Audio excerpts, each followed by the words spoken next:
আসসালামু আলাইকুম এভরিওয়ান। আজকে একটি গোদরেজ কোম্পানি স্প্লিট এসির প্রবলেম চেক করতে এসি আর কাস্টমারের প্রবলেম হচ্ছে এসি থেকে একটা আওয়াজ হচ্ছে এবং কুলিং ঠিকমতো হচ্ছে না। তাই প্রথমে এসিটা আমি অন করে নিলাম এবং অন করে কিছুক্ষণ আমি এসিটা চালিয়ে রাখলাম। আর যে আওয়াজটা কাস্টমার বলছিল সেটা তোমরা শুনলেই বুঝতে পারবে। তোমরা দেখতেই পেলে কাস্টমার এসি থেকে কি আওয়াজটা হচ্ছিল আর এটা কেন হচ্ছিল তোমাদের বলবো। তোমরা আমার ভিডিওটা পুরোপুরি দেখো, তাহলে অবশ্যই বুঝতে পারবে। আর তোমাদের এসিতে এরকম প্রবলেম বা সমস্যা হলে তোমরা নিজেরাই সলভ করে নিতে পারবে। চলো তোমাদের তাহলে এবার বলি যে কাস্টমারের এই প্রবলেমটা কেন হচ্ছিল। প্রথমে তো এই জালিগুলো দেখতে পাচ্ছ, এই জালিগুলোতে অনেক রাস্ট বা ধুলো ময়লা জমেছিল, তার কারণে হাওয়াটা ঠিক মতো নিতে পারছিল না, তার জন্য ব্লোয়ার থেকে এই আওয়াজটা বেরোচ্ছিল। আর দ্বিতীয় কারণ হচ্ছে কাস্টমারের এসির ওপরটা তোমরা ফলো করো, দেখো কাস্টমার কিন্তু কিছু ফুলদানি রেখেছিল। এই দুটো কারণের জন্যই কিন্তু কাস্টমারের এসিতে এই প্রবলেমটিও হচ্ছিল, কারণ এসি সবসময় উপর দিয়ে হাওয়া টানে এবং নিচের দিয়ে হাওয়াটা ছাড়ে।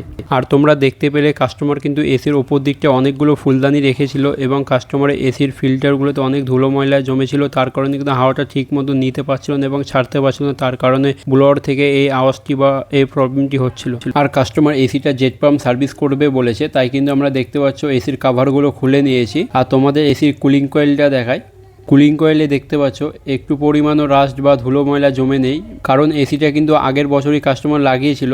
আর এসিটা কাস্টমার যেটা বললো এই 2 মাসের মতো চলেছিল। তাই কাস্টমারকে বললাম আপনার এসিতে জেট পাম্প সার্ভিস করার কোনো প্রয়োজন নেই, কারণ আপনার এসিটা যেহেতু নতুন এবং কোনো ধুলো ময়লা বা রাস্ট জমে নেই, খুব সুন্দর এবং ক্লিন আছে। আর তোমরা দেখতে পাচ্ছ কুলিং কয়েলটা কত সুন্দর এবং ক্লিন আছে। তারপর আমি কাভারগুলো খুলেছিলাম, সেইগুলো ভালো করে মুছে দিলাম এবং জালি বা ফিল্টারটা খুব সুন্দর করে সার্ভিস করে আমি মুছে আবার ফিটিংস করে দিলাম। কাভার এবং filter A to Z parts আমি খুব সুন্দরভাবে ফিটিংস করে আবার এসিটা অন করে কাস্টমারকে চেক করিয়ে দিলাম, কারণ কাস্টমার যে প্রবলেমটা বলেছিল যে একটা আওয়াজ, সেটা চেক করিয়ে দিলাম। আলহামদুলিল্লাহ আমার প্রবলেম একদম সলভ হয়ে গেছে। আর আমাকে কিন্তু কাস্টমার এসিটা জেট পাম্প সার্ভিস করতে বলেছিল, আমি কিন্তু জেট পাম্প সার্ভিস করিনি, কারণ সব এসিতে জেট পাম্প সার্ভিস দরকার হয় না। যেমন এই এসিটাতে জেট পাম্প সার্ভিস প্রয়োজন ছিল না, তাই আমি কিন্তু নর্মাল সার্ভিস করেছি। আর আমরা কিন্তু যে কোনো কাজ যত্ন সহকারে এবং টাইম নিয়ে বুঝে কাজ করার চেষ্টা করি এবং কাস্টমারের বিশ্বাস রেখে কাজ করার চেষ্টা করি। আমি চাইলেই কিন্তু কাস্টমারের জেট পাম্প সার্ভিস করে জেট পাম্প সার্ভিস করার চার্জটা নিয়ে নিতে পারতাম। আমি কিন্তু নর্মাল সার্ভিস করেছি এবং নর্মাল সার্ভিস করা যেটা আমার চার্জ আমি সেটাই নিয়েছি। আলহামদুলিল্লাহ এই কাজটা কমপ্লিট করার পরে আমাদের আর একটা গোদরেজ কোম্পানি স্প্লিট এসি সার্ভিসের কল ছিল, তাই আমরা সেখানে চলে এলাম এবং এসিটা আমরা প্রথমে অন করে নিলাম। সবসময় এসি সার্ভিস করার আগে অন করে নেওয়া এবং চেক করে নেওয়াটা উচিত। তোমরা দেখতে পাচ্ছ এসিটা আমরা অন করে নিয়েছি এবং আমরা চেক করছি। আর চেক করার পরে দেখতে পাচ্ছি খুব একটা হাওয়া দিচ্ছে না এবং কুলিংও খুব একটা হচ্ছে না। তাই আমরা প্রথমে এসির উপরে কাভারটা খুলে দেখলাম এবং তোমরা দেখতে পাচ্ছ এসির ফিল্টারগুলো কি অবস্থা হয়ে আছে। তারপরে আমরা এসিটা অফ করে দিলাম এবং অফ করে দেওয়ার পরে আমরা বাকি পার্টসগুলো এবং কাভারগুলো আমরা আস্তে আস্তে খুলে নিচের দিকে নামিয়ে নেব, কারণ এই এসিটাতে অবশ্যই জেট পাম্প সার্ভিসের দরকার, কারণ তোমরা দেখেই বুঝতে পারছো।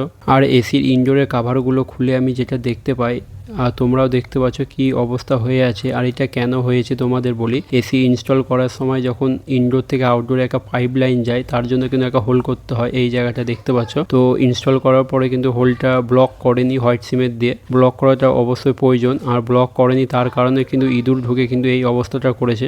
আর আমি কিন্তু না জেনে কাস্টমার বা টেকনিশিয়ানের কারোরই দোষ দেবো না, কারণ কোম্পানি দিয়ে কিন্তু ইনস্টল করার হোয়াইট সিমেন্ট দিয়ে ব্লক করার জন্য কিন্তু একটা আলাদা চার্জ লাগে।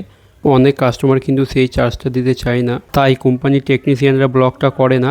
আবার অনেক টেকনিশিয়ান কিন্তু কাস্টমারকে জানাই না যে ব্লক করতে গেলে এক্সট্রা চার্জ লাগে। অনেক কাস্টমারই কিন্তু আছে এইসব নিয়ে কোনো করে না, কারণ সে এত টাকা দিয়ে যখন এসি কিনতে পারবে সে নিশ্চয়ই কিছু টাকা দিয়ে ব্লকটা করিয়ে নিতে পারবে।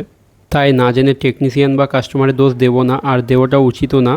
তারপর আমরা যেই কাজের উদ্দেশ্যে এসেছিলাম এসিটা জেট পাম্প সার্ভিস করার জন্য, আমরা প্রথমেই কিন্তু কাভারগুলো সার্ভিস করে নিচ্ছি। আর দেখতে পাচ্ছ কত সুন্দরভাবে আমরা যত্ন সহকারে সার্ভিস করছি। তারপরে আমরা প্রত্যেকটা কাভারগুলো এইভাবে সার্ভিস বা ওয়াশ করে নেব।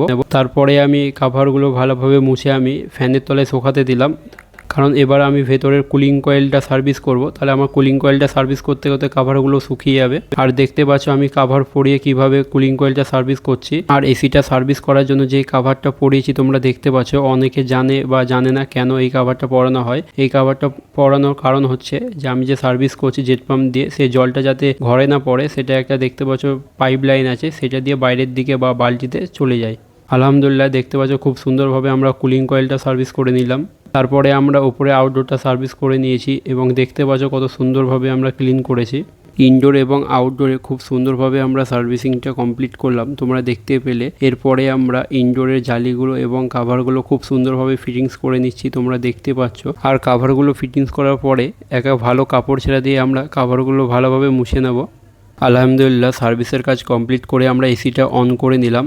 আর তোমরা দেখতে পাচ্ছ এসিটা অন হয়ে গেছে। আমরা কিছুক্ষণ এসিটা চালিয়ে রাখবো, তারপরে আমরা কাস্টমারকে দেখাবো আগের থেকে এখন কুলিংয়ের কতটা ইমপ্রুভ হয়েছে এবং নিজেও চেক করে নেবো আর তোমাদেরও দেখাবো। আর তোমরা দেখতে পাচ্ছ কত সুন্দর হাওয়া দিচ্ছে এবং কুলিংও খুব সুন্দর হচ্ছে। আলহামদুলিল্লাহ সার্ভিসটি আমরা খুব সুন্দরভাবে এবং যত্ন সহকারে কমপ্লিট করলাম, তোমরা দেখতে পেলে। আর আমি তো তোমাদের প্রথমেই বলেছি আমি এসির আগে কন্ডিশন বা এসিটা ভালোভাবে চেক করিনি, তারপরে যে এসিতে যেই সার্ভিসটা প্রয়োজন আমি সেই সার্ভিসটাই করি।